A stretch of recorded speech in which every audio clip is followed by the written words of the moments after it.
Hello, everyone. On behalf of the Nashville Sports Council, I'd like to welcome you to a conversation with Alysha Clark, Tennessee's very own. And she is now with the Washington Mystics, a WNBA champion, just a superstar person and player. My name is Holly Rowe. You might know me from ESPN, where I cover women's college basketball and the WNBA. And we are so excited to bring this conversation to learn more about how you go from a small college player to an all-star. I just think that it's really a beautiful and remarkable journey for Alysha Clark. First, I'd like to tell you a little bit of background about the Nashville Sports Council. The Sports Council is a membership-based organization dedicated to attracting and hosting sporting events to the greater Nashville area in an effort to positively impact the local economy. If you're not a member and interested in becoming one, head to the website listed on your screen. I love coming to Nashville. We have had women's finals fours there.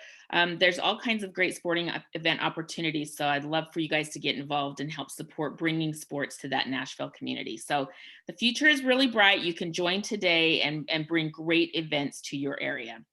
So now, without further ado, let me introduce Alysha Clark. Alysha is a professional basketball player currently playing for the Washington Mystics in the WNBA. Prior to joining Washington this past offseason, a big-time free agent move that really was exciting for all of us, Alysha has won 2 championships for the WNBA with the Seattle Storm in 2018 and in 2020. She also won a Ligue Féminine de Basketball championship with her French team, Lyon Asvel, after starting at a high school at Mount Juliet High School. She started her playing career at Belmont University, guiding the Lady Bruins to their first ever NCAA tournament appearance, and then finished her college career playing for the Lady Raiders at MTSU, where she was named a 2-time Sun Belt Player of the Year and set a school record and national record in scoring, where she led the nation in scoring for 2 straight seasons. And this offseason, she got to be inducted into the Middle Tennessee Hall of Fame. So congratulations and welcome, Alysha Clark. Just too many accolades to even list them all. Thank you, Holly. I am so proud of you. I've watched your career very closely firsthand, getting to cover so many of your games. And I would like to start with this story, and I hope you don't mind because it's one of my favorites.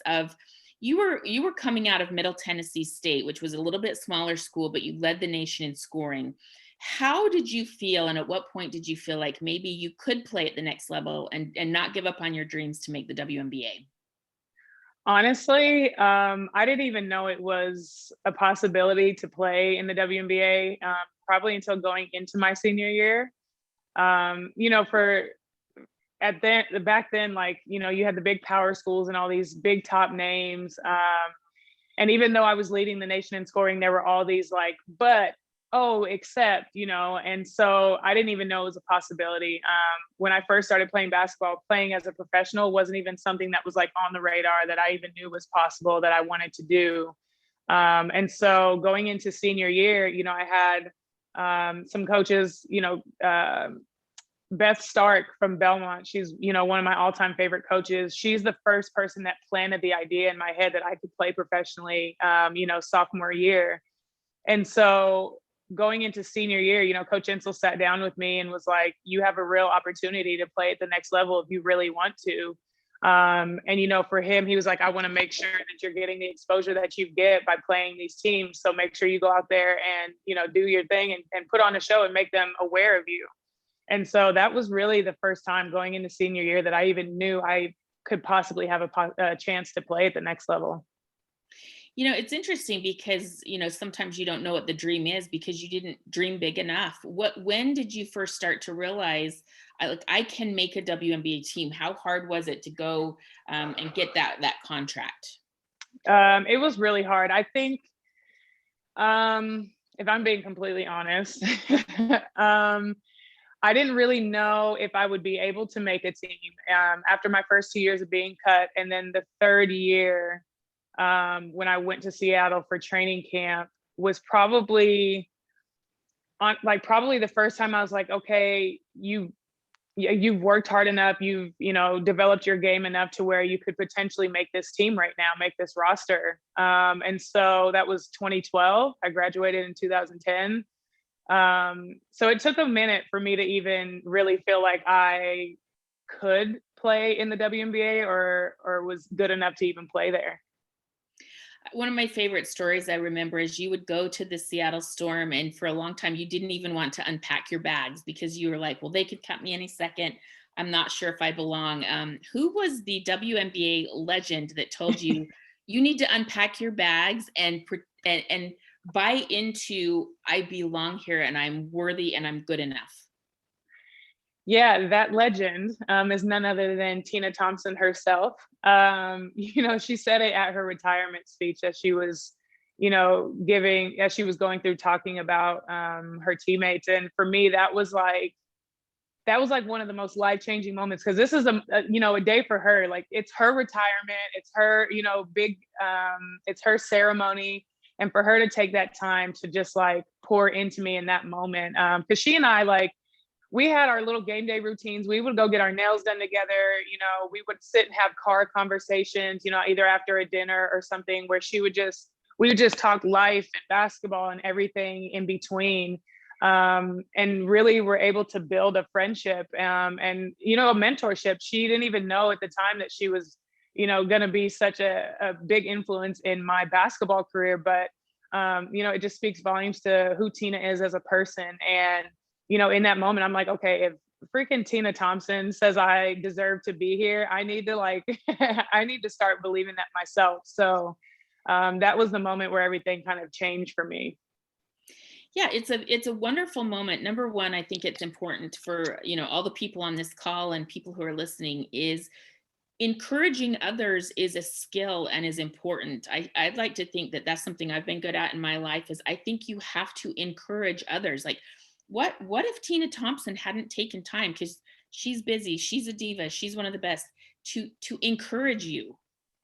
Yeah, I mean, who knows? Maybe it would have taken me a lot longer to find that self-belief. And it makes me a little bit emotional to even just talking about it now, just because, she didn't know what that moment was going to mean. And my first 2 years, that's how I felt. I didn't feel like I had the space to be able to unpack and act like I deserved to be there because, I was being told all these different things about, me being the one that was going to be traded at Olympic break or, me, just having to reimagine, redefine my game and completely relearn the game in a different position. And so it was hard. Like those first couple of years was really hard mentally for me, just because I've never been in a situation where I couldn't work my way out of it, or I didn't have control over the decisions being made. And that's really hard for somebody who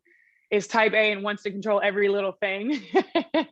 So it was really hard. And that moment for me, when Tina said that to me, really, really changed the course of my thought process and how I viewed being in the league. I think that's important that she encouraged you, but I think it's also really important that so you can't control all the decisions, and most of us can't. Most of our professional lives and professional journeys, we're not in control of all the decisions. But what you could control is how hard you were working and how good you were on the court. And I've been lucky to actually cover your career, at Seattle and all the championships and all these big moments you've had. And I just wish I could bottle up what I've seen from you, because there will be moments on the court in crucial moments. Game 5 of the semifinals in the 2018 season against Phoenix, and you guys are trying to beat Diana Taurasi, and I see you telling Natasha Howard everywhere to go on the court and come off this cut. I'm going to set the screen and you're going to go, and you do it with a nod of a head or a blink of an eye. And I just have felt like you're a coach on the court and that you haven't gotten enough credit for everything you did impact on the court. How were you able to have such a big impact? Oh, thank you, Holly. For me, it's just about I pride myself on being, an intelligent player. And when you build chemistry and build a trust and a bond with your teammates, it makes it easy to have those conversations on court. And for me, I studied the game, I, as a defender, I took on the role of being the prime defender for our team. And, that took a lot of studying. I had to study players and their tendencies and what they wanted to do, like what their A and B options were, and make them do something else, make them beat me a different way. So I already know what they're going to do before they do it. And having that anticipation, having that kind of feel, that's not something that you can teach. You either have it or you don't. And I've been fortunate enough to be able to have that intangible. And so, when you play a team like Phoenix, we played them probably 900 times in that season. So, you're familiar with a lot of tendencies and things they're going to do. So I just, for me, I think I've been a natural leader. And as I've grown in my professional career, I've learned how to kind of tailor that in a vocal way. I've never really been a leader by words. I always lead by example. So I'm going to do things the right way. I'm going to do it to where you see how it's supposed to be done, and you follow that. And so as my role grew as a leader in Seattle, it was to now become a vocal leader. And so I think when you have that background of being a leader by example, when you speak, people are going to listen. And so I think that holds a lot of weight when it comes to like team dynamics. If somebody's doing something the right way, people are going to follow that, and they're going to listen when you actually have something to say. Yeah, it's a beautiful thing.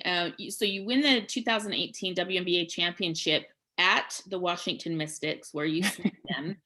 You win another championship this year in the WNBA bubble, and it was a hard championship. It was a really hard year. Everybody in a single site, a same hotel for over 100 days. What was it like to win a championship this season in one of the more difficult in a pandemic this year? It was really special in a way that like our team was able to bond in a way, and our league was able to bond in a way that we've never been able to. But it was also really hard because there was no release. Like we couldn't just up and go, to the beach or go, grab a coffee at a coffee shop to just kind of decompress and get away. Like you were constantly surrounded by basketball, by your teammates, by other players, everything. And so it just, the not being able to get away and kind of release was really difficult. But luckily, for us as a team, like we knew how to be together. We enjoyed being around each other. And so we were able to kind of find a release in our time that we hung out and spent time with one another. And, being in that situation, having, other women that you feel comfortable around, that you can be vulnerable with, that you can have conversations with that are, deeper than just about basketball or whatever, that in itself was a form of release. And I think is what made it really special. And then two, to be able to win a championship for something that was way bigger than us, the Say Her Name campaign and honoring Breonna Taylor throughout the entire season, just to be able to win a championship that had a bigger purpose than basketball is something I'll never forget. Yeah, so for people watching, the Say Her Name campaign it is a very important campaign to bring attention to the women who are victims of police brutality and who've been killed by police. And it's something that we often don't hear the names of the women. We saw nationwide protests for George Floyd and people like that, but we hadn't heard about the female victims. And so you guys would wear her name on your jersey. This was such a front and present moment. What was that like to be representing women who look like you, who've been put in terrible positions in our society? Yeah, I mean, it was emotional. And I think, it didn't really, we had many conversations beforehand about the campaign, about what we were going, what our season was going to represent. And even in those conversations, they were heavy. So it wasn't until like you actually put the jersey on, at least for me, that I felt just an overwhelming sense of emotion, because I'm like, this could have been any one of us in this league. And to be here and to have Miss Tamika Palmer give us the blessing to be able to honor her daughter, it was really, really special. And I'm really proud of our entire league. And even, shout out to Angel McCautry, because it was her idea, to want to represent Breonna Taylor and want to reach out and ask if we could do that. And I think, for us as WNBA players, a lot of these ideas and things that we do don't get enough credit, but for Angel to be thinking bigger in that moment, and be thinking of a way to be able to bring awareness around it, I thought was amazing. And so for all the women that were there in the bubble last summer and took this campaign on, all the Zoom calls that we sat on, to be able to, harness those emotions and still go out there and put out an amazing product on the court. I'm so proud, and just proud to be among that group. Yeah, it's been fascinating because I was there with you guys in the bubble, and it was one of the most difficult and beautiful experiences of my life because I was there by myself. Like, I didn't get to have a team of support around me, and it was hard. But when I got home, I had this shirt that said, "I am Breonna Taylor." Like, this could happen to any one of us at any given time. And being there in the bubble with all of the WNBA women, like, you could wear that and you would feel strong and you would feel proud because you were with everybody. And then I got out into my own community and I was like, I don't know if I dare wear this shirt because there are people where I live that think this is a political statement, which it's not. It's a personal statement. But I remember wearing it one day where I live in Florida, which is very conservative in this area. And every person that would see my shirt said, "I love your shirt." And I was like, I was afraid for nothing. And I thought people would be mean to me, and they weren't. So it was a really beautiful experience. But I tell that story because that collective support of all the WNBA players there together and all of us in that bubble together, you felt so strong. It was just the coolest feeling in the world of being able to impact the world and affect change as a group. It was cool. Yeah, I mean, that is something that we, talked about a lot, is just strength in numbers.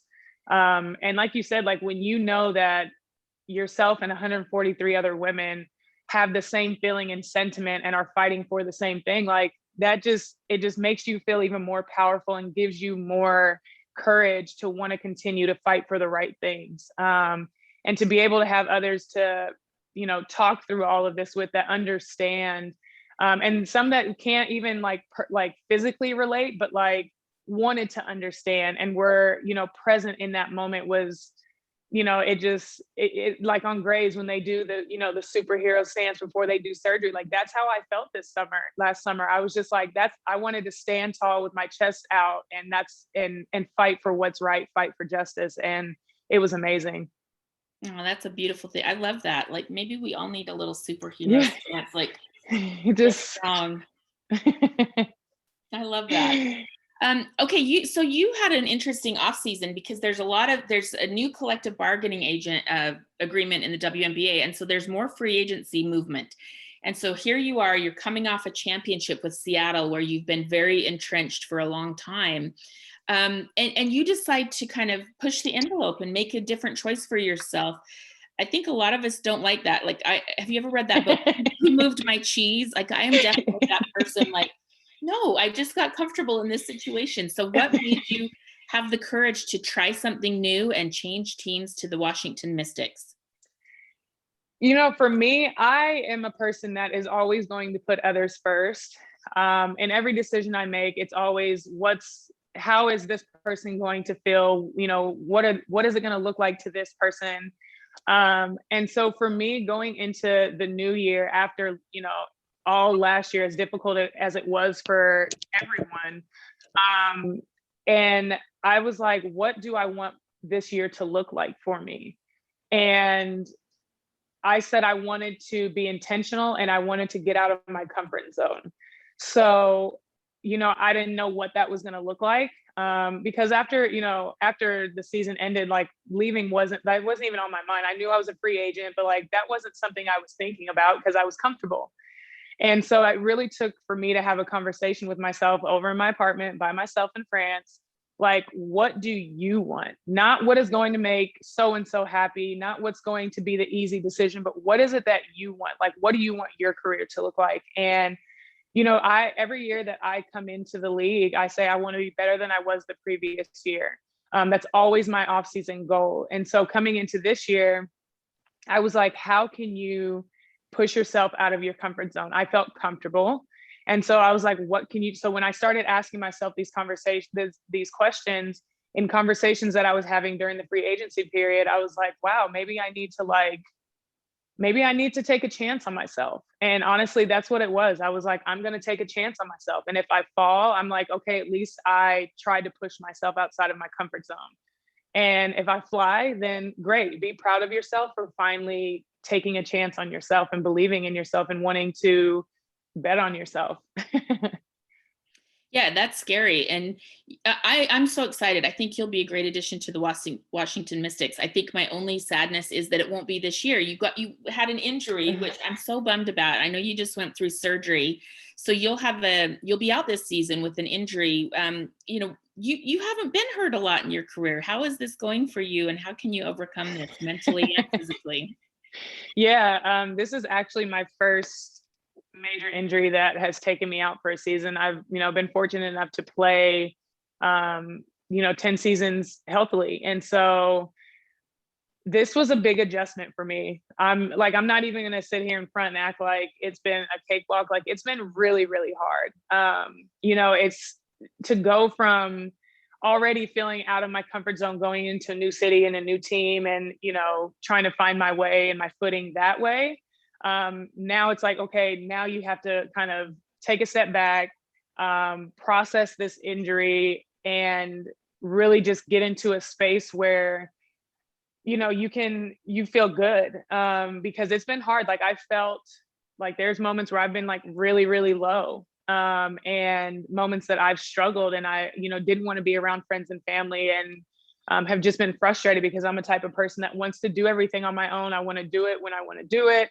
I'm a very independent person, and this injury, not being able to be weight bearing on my foot and having to rely on others and be on others' time, has been really, really hard for me. But, for me getting through this, it's, focusing on my daily wins. Like, I said this the other day in a conversation. I was like, I had to get into a space where I allowed myself to feel the feelings that I was feeling. Instead of trying to suppress them or act like they aren't there, because that's when, I would struggle most. And so I was like, you know what? I don't feel good today. I don't feel like being happy. I don't feel like being positive. I don't feel like finding a positive, like I always say.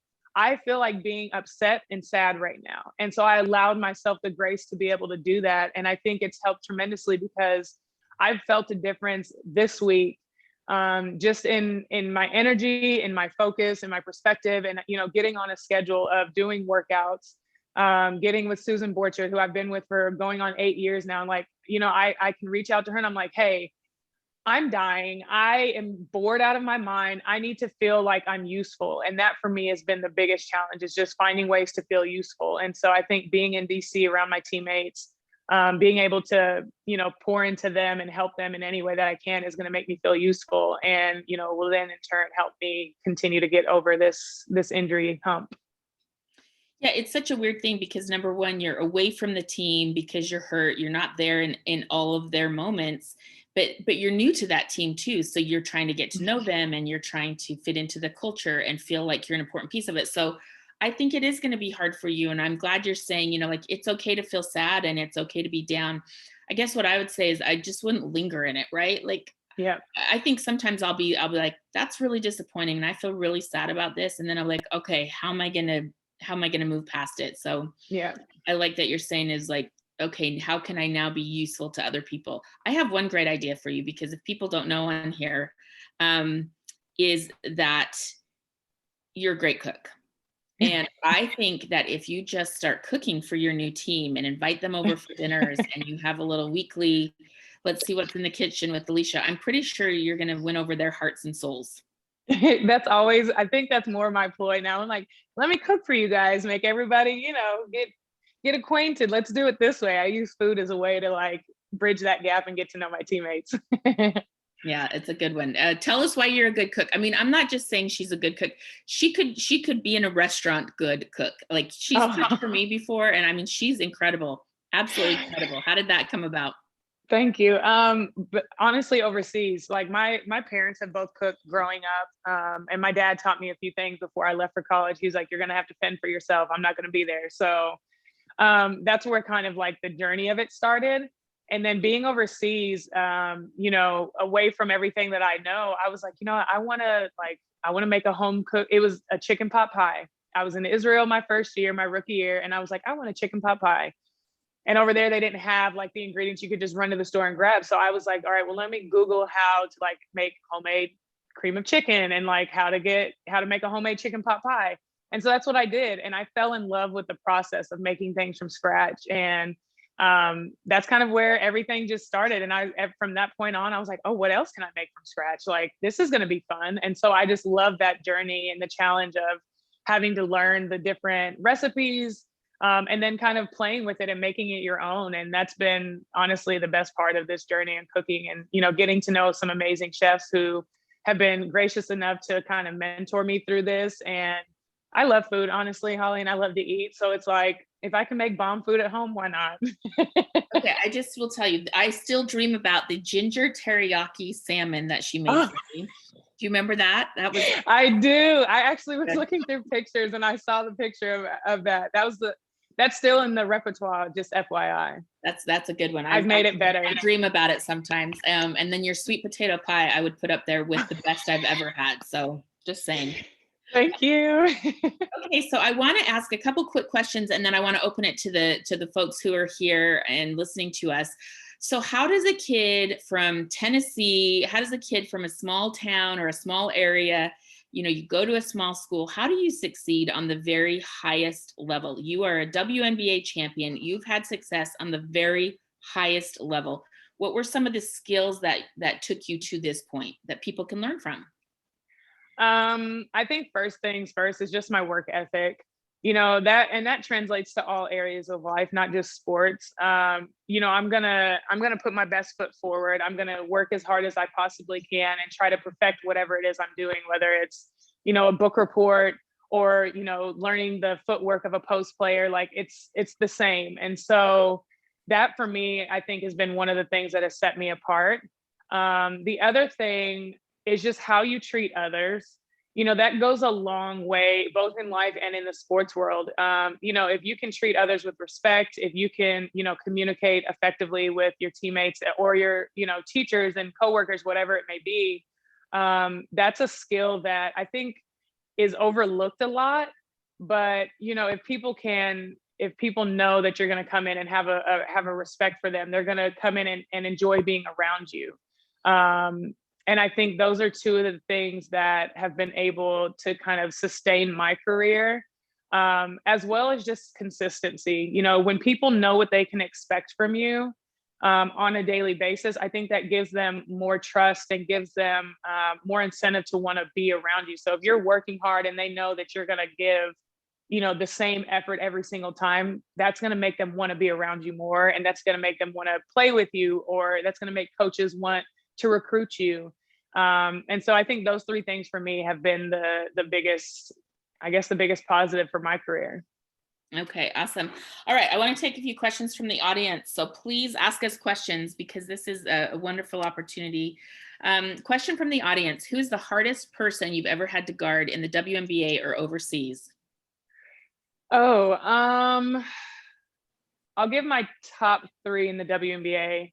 Maya Moore, Diana Taurasi, and Angel McCoughtry. Those are always three guards for me that are the toughest. One, because they can do everything, you know what I mean? And they do everything so well. And, you know, it's always a challenge, and it's always fun playing against those three because I have to be on my A game, and I can't like have a misstep anywhere, because if I do, they're going to capitalize on it. So those three are always like a good mental and physical challenge for me.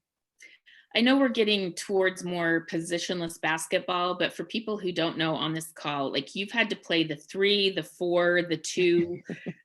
You've been a power forward in the WNBA for a long time, and having to guard, like I've seen you with your elbow in the back of like Brittany Griner and Neko Sumake, and you listed all the guards, but you've had to guard some really hard big people too, and I'm always amazed by you. Yeah, I'm glad you said Nneka. Nneka's always one of the hardest, like, just because she's so like freaking athletic and strong. And it's like, I do everything I can, but she, as like a post, like it's hard. Any post I have to guard. And another one, like, honestly, is Damaris Dantas. Like a lot of people, like, she flies under the radar, but she is a hard guard. Like, and she's strong. So Those are like the post players too. Yeah, honestly, whoever the best player on the other team is usually the one I'm matched up against. So like, I've had to guard Chelsea Gray, and I'm like, I've never played point guard in my life, and I feel really uncomfortable being out in all this open space, against this playmaker. So whoever the best player is, is always the person that I have to guard. So it's a challenge, but it's fun. I mean, just think about that. You've had to guard the point guard, their two guard, the three, the four. You really do it all. And I remember doing an interview with you this year, and I'm like, I don't know how you're doing this. And you were like, I'm not scared of anybody. Like, yeah, I don't back down from anybody. Yeah, I don't. And that's just my, my mentality. Like when I'm on the court, I'm the ultimate competitor. So like when I'm out there, I don't care who you are, what accolades you have, like I'm not afraid of you. You're gonna get the best of me. And that's always what's really fun. Okay, so Tennessee's close to your heart. I know that. So they want to know, next question, what is your favorite part about the off season in Nashville? Honestly, like being just around my friends and family and being in my house. I bought a house 3 years ago, and I'm just now it's just now becoming homey. So just being able to be around friends and family. And then, I've run into people from high school and college that I haven't seen since then. And like just being able to reconnect and reconnect with home. I feel like I lost a little bit of that connection because I'm never really here. So it's been really nice to be able to kind of reconnect with home. That's beautiful. Okay. What is your one message to all the girls out here in Middle Tennessee who want to be the next Alicia Clark? My message to them would be better than me. Like, don't strive to be me, strive to be better in whatever way that looks like. And, now like for the younger girls and the younger generations, you guys have so many role models to be able to look at, so many strong women that are out in the face of the public, that are just there. I would say, watch whatever sport it is that you love and want to be in. Watch it, know the players, know their names, know the league, and really envision yourself in that place. And then too, like, reach out. If there's something you want to know, don't be afraid. Now you can access anybody through social media. Like if there's something you want to know, or a question you want to ask, whatever it is, like reach out, send a DM, send a tweet, and ask these things. Because 9 times out of 10, like the female athletes are gonna respond and want to pour in and help. So be better than me.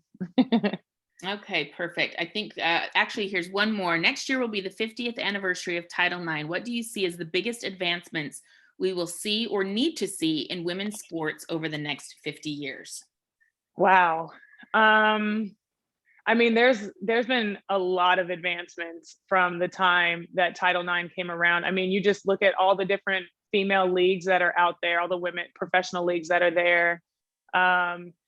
And, I think in the next 50 years, hopefully we see women's sports in a space that is normalized, where it's not so shocking to see a Megan Rapinoe that is so good at what she does and having to go and fight just for equal pay and all these things. Like, it's normal to see amazing female athletes doing what they do, that you can flip on any sports channel and there's a women's game on, and that's normal. It's not like, oh wow, yeah, today we got such, this game on ESPN. No, like I hope it's normalized by then, and just extremely profitable. Like, I would love to see all women's sports, just in a profitable situation, and where athletes don't have to go overseas. They can be here and playing here and thriving here. That would be the dream and the goal. Yeah, I agree. So everyone on this call, obviously a lot of business people in Nashville, I would look around and see like,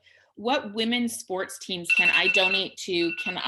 That's my timer that we have to end, but what teams can I donate to? How can I uplift women? Even if you don't have a WNBA team in your area, buy tickets at a team and donate them to a local charity or girls group. So I would look around and see how I can put my money towards supporting women and women's sports, because they've been underfunded and underserviced for a very long time. All right, that's my soapbox moment. Thank you so much, Alicia. I hope you know how much I love, respect, and appreciate you. You are such an inspiration, and this is an honor for me to be on here with you today. We also want people, if you are interested in learning more about Alicia and her philanthropic efforts and opportunities, please check out AlyshaClark.com for more information on the Nashville Sports Council and its Women in Sports initiative. Please head to NashvilleSports.com. Thank you all for joining us. Alicia, so much love. Get healthy, and I will see you Thank at you. WNBA games soon. All right. See you soon, Holly.